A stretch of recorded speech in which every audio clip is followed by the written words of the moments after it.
오늘은 오래간만에 여러분들과 공간에 대한 이야기를 해볼까 합니다. 일단 우리 여러분들이 보시는 이 그림 약간 민망할 수 있죠. 이 남자 화장실에 가면 흔하게 볼 수 있는 소변기예요.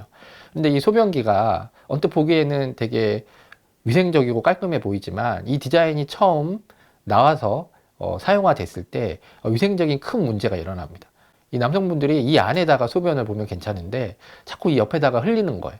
그래서 이게 굉장히 공중위생에 위협이 될 정도로 사회적 문제가 된 적이 있었죠. 너무 많이 흘리니까. 여러 가지 시도를 해요. 이 앞에 뭐 제발 흘리지 말아주세요. 이렇게 잘 해주세요. 가까이 와서 소변을 봐주세요. 뭐 여러 가지 애원도 하고 좋은 말도 붙이고 그런데 이게 잘 안 통하는 겁니다. 사람들한테.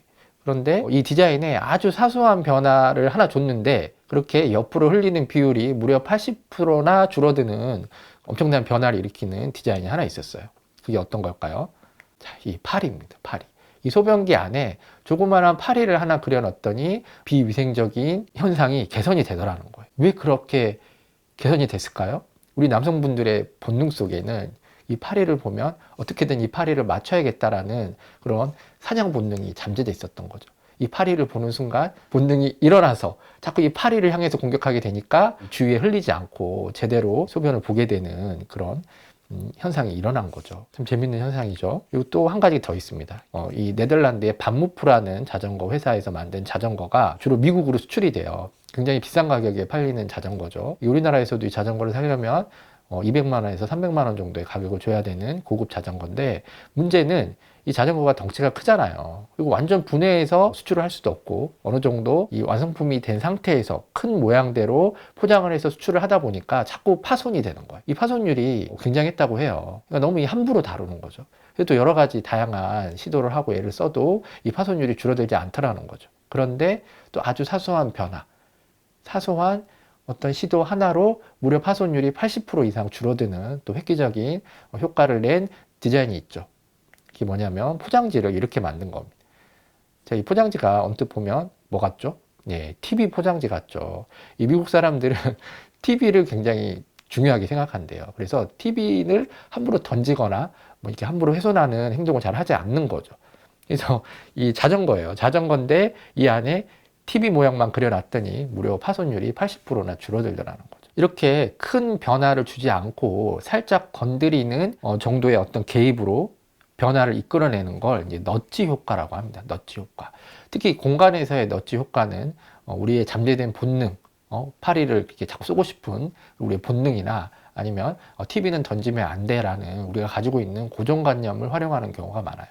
그래서 이 공간에서 우리의 마음을 움직이는 어떤 요소들은 우리가 막 정말 심각하게 뭔가를 써놓거나 아니면 설명하는 글보다 우리가 가지고 있는 그 본능이나 무의식 그리고 고정관념을 건드릴 때 나도 모르게 그 자극대로 내 마음이 자꾸 움직이는 그런 현상이 일어납니다. 이게 그래서 우리에게는 우리가 공간을 대할 때 참 중요한 부분인 것 같아요. 실제로 이런 일이 있었어요. 이 밀레아 소네지라는 디자이너의 테드 강연에서 나왔던 장면인데 이런 너치 효과로 우리가 어느 정도까지 공간으로부터 우리의 마음이 움직일 수 있는가를 보여주는 아주 좋은 예라고 생각합니다. 이 밀레아 소네지는 디자이너인데 어렸을 때부터 삼촌을 굉장히 좋아했다고 해요. 이 삼촌이 재밌는 분이시고 또 이 밀레아 소네지에게 애정을 주셨던 그런 분인데 이 삼촌이 어느 날 이 파킨슨 병에 걸리게 됩니다. 이 파킨슨 병이라는 게 이 신경계 이상이 생겨서 이 손발이 쉴 새 없이 떨리는 그런 증상이 일어나거든요. 이 근육이 자꾸 수축되고 내 마음대로 되지 않는 거죠. 이 밀레아 소네지가 삼촌의 그런 모습을 보고 너무 안타까웠다고 해요. 그래서 어떻게 하면 도움을 줄 수 있을까 고민을 하다가 이런 식의 발견을 하게 됩니다. 이 삼촌이 평소에는 이렇게 몸이 자꾸 떨리니까 잘 걷지 못하는데 이상하게 계단을 오르락 내리락 하는 거는 보조 도구 없이도 잘 하더라는 거예요. 그래서 좀 더 연구를 해보니까 이 파킨슨 병에 걸리신 분 중에서 연속 동작 있잖아요. 예를 들어서 자전거 페달을 계속 밟는다든지 계단을 계속 내려간다든지 하는 이 연속 동작을 할 때는 어느 정도 이 증상이 나타나지 않고 그 행동을 잘 하더라는 거죠. 그래서 여기서 착안을 해서 공간에 아주 사소한 변화를 하나 만들어냅니다. 이게 뭐냐면 이렇게 계단 모양의 그림을 바닥에 그려 놓는 거예요. 이게 무슨 변화를 일으킬까 생각하겠지만 이 테드 강연에 나온 이 사진들이에요. 실제로 이 다른 곳에서는 이렇게 몸을 계속 떨면서 가다가 이 계단 모양만 나면 뇌에서 착시 현상을 일으키는 거죠. 그래서 여기서는 연속 동작을 할 수 있겠구나라고 생각을 하고 이 보조기구를 띄운 채로 떨지 않고 이 계단에 있는 데를 계단이 그려진 곳을 이렇게 움직일 수 있더라는 거죠. 이런 걸 통해서 물론 이 그림이 파킨슨 병을 치료하지는 못하지만 이런 것들을 통해서 이 삼촌은 내가 내 의지로 할 수 있는 일이 많구나. 그리고 내 조카가 나에게 이런 걸 그려준 것처럼 내가 아직도 사랑을 받고 있구나라는 어떤, 그러니까 파킨슨 병이 치료가 되진 않았지만 이런 사소한 변화를 통해서 그 병을 통해서 괴롭던 내 마음은 어느 정도 치유되는 효과를 얻었다라는 거죠. 이런 것들이 공간을 통해서 우리의 마음이 움직이고 치유되는 좋은 예화라고 할 수 있죠. 우리도 이제 한번 활용해 볼 수 있겠죠. 그러면 그래서 이번 시간에는 우리의 본능, 우리의 이제 숨겨진 본능을 어떻게 하면 우리가 의식하지 않는 순간에 계속 자극받을 수 있을지에 대해서 한번 제가 간단한 예들을 이야기해 드릴게요. 변화가 아주 가깝고 사소한 곳에 있습니다. 특히 가장 쉽게 건드릴 수 있는 우리의 본능 중에 하나가 수평 감각과 수직 감각이에요. 이 청춘이라는 글자가 있죠. 이 청춘이라는 글자를 보면 여러분들은 어떤 생각이 드시나요? 대부분은 아무 생각이 없을 겁니다. 그런데 이런 좀 디자인이나 약간의 변화에 민감하신 분들은 이 청춘이라는 글자를 보고 내 무의식이 어떤 이야기를 하는지를 금방 캐치해내세요. 자, 이 다와라 마치라는 일본의 편집자인데, 편집자니까 계속 글을 다루시는 분이시죠. 이런 이야기를 했어요. 청춘이라는 글자를 쓰는데 가로액이 많은 게 왠지 마음에 걸린다. 이게 무슨 말일까요? 이 청춘이라는 건 뭔가 솟구쳐 오르는 에너지를 의미하잖아요. 이 한자로 쓴 청춘은 이 가로, 너무 옆으로만 퍼진다라는 거예요. 이게 바로 우리가 가지고 있는 수평과 수직의 감각입니다. 우리가 이 수평의 감각, 이게 옆으로 퍼져 있는 어떤 사물이나 대상을 봤을 때는 거기서부터 고요하고 안정적이고 평화로운 느낌을 받아요. 우리의 종묘죠.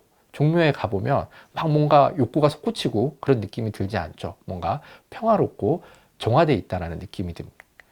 여기는 이제 교토에 있는 류안지의 정원, 이 선의 정원이라고 불리는 곳인데 이곳도 수평으로 디자인을 해놨어요. 그래서 이런 곳에 가면 뭔가 평화롭고 고요한 느낌이 납니다.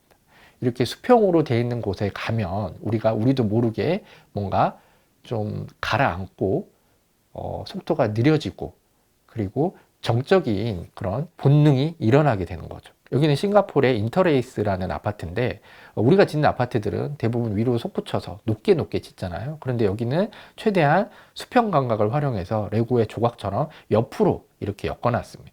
그래서 보면은 이 높은 아파트들이 주는 그런 위압감이 없어요. 대신에 굉장히 예쁘고 고급스러운데 뭔가 약간 정적인 느낌이 듭니다. 근데 이제 반대로 이 수직의 욕구가 있어요. 이 욕구라는 글자 자체가 보시면 다 위로 솟구쳐 있죠. 그 욕구를 보면 이렇게 뭔가 위로 상승하고 싶고 뭔가 욕망하게 되고 열망하게 되는, 이 청춘이라는 글자는 참 잘 어울리지 않는 글자인데 이 욕구라는 글자는 이 욕구에 잘 어울리게 쓴 글자 같아요. 그래서 이 수직의 대상, 수직의 건축물, 수직의 공간에 가면 우리는 거기서 뭔가 더 성장하고 싶고 권력을 얻고 싶고 어떤 뭔가 내 욕망을 더 투사해야 될 것 같은 자극을 자꾸 받게 되는 거죠. 여기는 그리스 파르테논 신전인데 이 신전의 기둥 높이만 해도 14m에서 15m 사이가 된다고 해요. 직접 가서 보면 엄청난 위압감이 느껴지는 공간이죠. 이런 건축물을 만드는 이유는 어떤 권력, 권위를 앞세우기 위해서 이렇게 높은 건물들을 만들어냅니다. 그리고 실제로 내 욕망을 투사하기 위해서 이런 높이로 승부를 걸기도 하죠. 이런 것들을 보면 자꾸 그런 어떤 내가 이 위치보다 낮은 사람이 있다라면 그 권력의 위압감에 자꾸 종속이 되는 느낌이 들고, 혹은 내가 이 권력 위에 있는 사람, 혹은 이 권력을 부릴 수 있는 사람이라면 자신의 권력욕이 더 자극이 되는 거죠. 이런 공간에 있으면. 여기는 굉장히 유명한 관광지죠. 독일의 노이슈바슈타인 성 같은 경우도 대부분 유럽의 성들은 우리나라의 그런 그 궁전이나 아니면 우리나라의 성과는 다르게 자꾸 위로 솟구쳐 오르죠. 이런 것들이 상징하는 것 자체가 내 권력을 봐라, 내 힘을 봐라, 혹은 나에게는 이런 욕망이 있다, 나는 이렇게 성장하고 싶다, 자극을 자꾸 받는 거죠. 저 사람은 굉장히 권력이 있는 사람이구나, 저 사람은 굉장히 투쟁적이고 욕망이 있는 사람이구나 라는 어떤 공격적인 느낌을 받게 되는 겁니다. 물론 이 노이슈 반슈타인 성은 이 뭐 침략이나 전쟁을 위해서 지어진 성은 아니죠. 이 오페라 성이었죠. 어쨌든 그런 자신의 어떤 권력, 권위, 혹은 나의 그런 힘을 드러내기 위해서 이렇게 높게 지은 건축물 중에 하나죠. 또 이런 식의 예를 들 수도 있을 것 같아요. 자, 세계적인 두 IT 기업이죠. 하나는 위로 솟구쳐 오르는 이 건물은 삼성의 본사고, 또 옆으로 이렇게 바짝 눌러놓은 것 같은 이 애플파크죠. 여기는 애플의 본사입니다. 자, 이렇게 보면 이 삼성은 무엇을 추구하고 있는지, 우리가 삼성을 보면서 어떤 느낌을 받는지가 아마 본능적으로 느껴지실 거예요. 뭔가 삼성은 성장하고 싶고 세계적인 명예를, 이름을 얻고 싶고 뭔가 계속 위로 올라가고 싶은 욕구가 강한 회사구나. 그런데 이 애플파크는 이 스티브 잡스의 마지막 디자인이죠. 여기서 애플이 추구했던 건 어떤 욕망 그리고 성장보다는 뭔가 좀 연결 그리고 수평적인 약간 직관적인 어떤 철학적인 그런 메시지 이런 것들에 더 초점이 맞춰지지 않았나라는 느낌을 하게 됩니다. 그리고 실제로 봤을 때도 삼성은 어느 대도시에 있는 그런 굉장히 좀 성장 지향적인 그런 모습, 그런 느낌을 갖게 하고, 이 애플은 뭔가 수도자적인 느낌이 들게 하죠. 이 사진만 봤을 때는. 근데 그런 것들이 이 건물들을 디자인한 사람들의 무의식 속에 담겨져 있고, 우리도 모르게 자꾸 그런 생각을 하게 된다는 거. 우리 일상에서는 뭐 가장 쉬운 예로 이런 이 블라인드를 들 수 있을 것 같아요. 블라인드가 종류가 크게 두 가지잖아요. 하나는 이 수직으로 내려지는 버티컬 블라인드가 있고, 하나는 이 옆으로 가로선으로 되어 있는 블라인드가 있는데, 비슷한 느낌의 이 거실을 봐도 이 수직으로 내려져 있는 블라인드가 쳐져 있는 곳은 뭔가 편한 느낌은 안 들어요. 사실 우리가 의식을 안 해서 그렇지 빨리 일어나야 될 것 같고 뭔가 열심히 일을 해야 될 것 같고 약간 차가운 느낌이 듭니다. 그런데 옆으로 퍼져 있는 블라인드 같은 경우에는 뭔가 평온한 느낌이 들고 약간 느린 느낌이 들어요. 실제 그렇습니다. 공간에서. 우리가 의식하기 시작하면 느껴져요. 그래서 내가 만약에 평소에 예민해요. 되게 예민하고 이런 예민한 성격을 좀 이렇게 누르고 싶어요. 그러면 이 블라인드 같은 경우에 이 수평의 블라인드를 쓰는 게 좋겠죠. 그리고 집안의 디자인 요소들도 될 수 있으면 이 수평 감각을 살리는 게 좋습니다. 위로 긴 가구보다는 옆으로 긴 가구들을 자꾸 배치한다든지 여러 가지 고려할 상황들이 있겠죠. 그런데 예민한 게 아니라 내가 좀 느려요. 느리고 게을러요. 이런 것들을 조금 긴장시키고 싶어요. 그러면 이런 수직의 감각들, 내 수직의 본능을 일깨울 수 있는 디자인 요소들을 많이 집어넣으면 되겠죠. 이런 것들이 아주 쉽게 너치 효과죠. 우리가 간단하게 나도 모르는 사이에 그런 변화를 통해서 내 마음을 움직일 수 있는 조금씩 움직여가는 그런 포인트들이라고 생각하시면 됩니다. 또 하나가 그런 거죠. 뭐 이런 것도 우리가 되게 쉽게 쓸 수 있는 앤데 어떤 흐름을 우리가 어떻게 보느냐. 우리의 본능은 우리도 모르는 사이에 그 흐름에 영향을 받고 있습니다. 우리가 강변을 거닌다고 생각해요. 근데 내가 오늘 되게 우울해요. 마음이 헛헛하고 뭔가 탈진된 느낌이에요. 번아웃 됐어요. 그랬을 때 강가를 걸을 때, 자 보세요. 이 강물은 지금 화살표 방향으로 흐르고 있습니다. 그럼 우리는 이 화살표를 따라서 강물이 흐르는 방향으로 같이 터벅터벅 걷는 게 좋을까요? 아니면 이 화살표의 반대 방향으로, 그러니까 강물이 밀려오는 것을 보면서 걷는 게 좋을까요? 우리는 이 강물을 거스르면서 가야 됩니다. 우리의 이 무의식 속에서는 이 흐르는 강물을 보면 같이 뭔가가 빠져나가는 자꾸 느낌을 받아요. 그래서 이 강물이 흐르는 방향을 하염없이 계속 보고 있잖아요. 우울증이나 그 무기력의 비율이 확 올라갑니다. 이건 환경심리학에서 검증된 내용이죠. 또 우리가 가장 쉽게 자극을 받고 그 자극을 또 가장 쉽게 활용할 수 있는 게 바로 공간에 어떤 색을 배치하느냐예요. 우리가 가장 주의 깊게 봐야 될 5가지 색이 있습니다. 파랑, 주황, 분홍, 보라, 초록색이죠. 이런 5가지 색만 잘 활용을 해도 우리가 나도 모르는 사이에 어떤 나를 이끌어가는 힘의 혜택을 받을 수가 있는 거죠. 첫 번째로 이 주황색 같은 경우에는 우리가 우울할 때 우리의 우울감을 해소시켜주는 역할을 해요. 그래서 긍정적이고 낙천적이고 풍요로운 생각을 들게 하죠. 자, 여기는 사무실을 이렇게 주황색 빛으로 만들어 놓은 겁니다. 그래서 좀 사무실이 너무 침울하고 분위기가 깔아앉는다 그랬을 때는 이런 식의 색을 활용하는 것도 괜찮겠죠. 사실 우리가 받는 햇볕도 약간 이런 주황빛이 돌잖아요. 그러니까 우리가 빛을 어떻게 잘 조절하느냐만으로도 가벼운 우울감이나 무기력감은 조절할 수가 있습니다. 우리가 불안감을 가지고 있을 때는 이 공간에 이렇게 연한 분홍색을 많이 활용하시면 좋습니다. 이 분홍색이 상징하는 게 따뜻한 엄마의 품을 상징해요. 우리가 태아였을 때 뱃속에 있었던 그 자궁의 색을 상징하는 게 이 분홍색입니다. 그래서 어떤 사랑스러움, 뭔가 돌봄, 이런 것들을 우리 무의식이 떠올린다라고 해요. 이 분홍색을 통해서. 그래서 내가 불안감을 가지고 있을 때는 이 핑크빛 도는 색감을 많이 활용하시면 심리적인 안정감을 얻을 수 있습니다. 그래서 이거 보시면 이게 하얗게 아주 깔끔하게 만들어 놓은 거실에 이 분홍색 소파 2개 있는데 아주 앙증맞고 사랑스러워 보이죠. 예, 이런 식의 효과를 활용하시면 될 것 같습니다. 또 내가 자신감이 부족해요. 자주 위축되고 뭔가 좀 의기소침해 있다. 그럴 때는 이 보라색을 활용하는 게 좋습니다. 이 보라색은 위축된 마음에 자신감을 일으켜줘요. 그리고 영적인 색상으로도 알려져 있죠. 그래서 내가 기도 생활을 좀 열심히 하고 싶다든지 명상을 하고 싶다. 그래서 좀 그런 자극을 받고 싶다라고 했을 때 집에 이런 보라색 포인트나 보라색 색을 활용하면 그런 자극을 받을 수가 있는 거죠.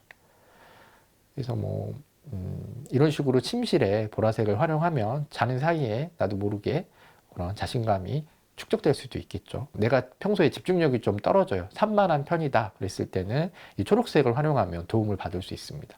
이거는 공부하는 학생들 방에 이런 화초나 아니면 창밖으로 이렇게 녹지가 보였을 때 집중력이 올라가고 합숙 능력이 올라간다라는 통계가 많이 있죠. 그래서 내가 산만하다 그럴 때는 최대한 이 초록색을 잘 활용하시면 돼요. 저 같은 경우에는 이렇게 주로 많은 생각을 하는 곳이 욕실이기 때문에 이 욕실에 이렇게 초록색의 색들을 배열해 놓으면 좀 더 내가 집중력 있게 뭔가를 생각하면서도 마치 계곡에 와 있는 것처럼 편하게 그런 자극을 자연스럽게 받지 않을까라고 생각을 해봅니다. 또 내가 평소에 되게 답답해요. 내 마음이 답답하고 뭔가 이렇게 꽉 막힌 듯한 느낌이 들 때는 파란색을 활용하면 좋습니다. 이 파란색이 상징하는 게 이 지성과 논리와 명료함을 상징해요. 그래서 내가 뭔가 뚜렷하지 않고 되게 뭔가 어두워요. 어두운 터널을 지나고 있는 것 같을 때 자꾸 우리가 하늘을 보라고 하잖아요. 이 하늘에 파란색이 우리에게 그런 영향을 준다고 생각하시면 됩니다. 문을 열어도 바로 앞에 아파트가 있고 좀 답답한 환경 속에서 살게 되잖아요. 그랬을 때 이 파란색을 활용하는 것만으로도 우리의 무의식은 그리고 약간의 개방감을 느낄 수 있다는 거죠. 똑같은 공간인데 한쪽은 이 파란색으로 밑에 카페트를 깐 거고 그 다른 쪽은 이 주황색으로 카페트를 깔았을 때 느낌이 전혀 다르죠. 이 주황색은 뭔가 따뜻하고 여기서 아이들이 뛰어놀 것 같은 그런 느낌이 드는데 이 푸른색은 여기서 논문을 써야 될 것 같고 뭔가 약간 차가운 느낌이 들죠. 그런데 뭔가 시원한 느낌이 들기도 합니다. 사실 이런 것들은 어렵지 않잖아요. 우리가 쉽게 이 색의 조합만으로도 우리가 우리의 무의식을 자극하고 우리의 색에 대한 본능을 자극할 수 있는 그런 좋은 어떤 소재가 되는 것 같아요. 이런 색 말고도 굉장히 많죠. 뭐 소리, 향, 촉각, 그리고 어떤 소품을 두느냐 이런 사소한 것들 하나하나가 우리의 마음을 움직일 수 있는 너치 효과를 일으킬 수 있다고 생각하고 우리가 조금만 더 관심을 가지면 이런 것들을 잘 활용해서 공간으로부터 도움을 받을 수 있고 공간을 활용해서 우리가 원하는 바를 만들어낼 수 있는 그런 효과가 있을 것 같습니다.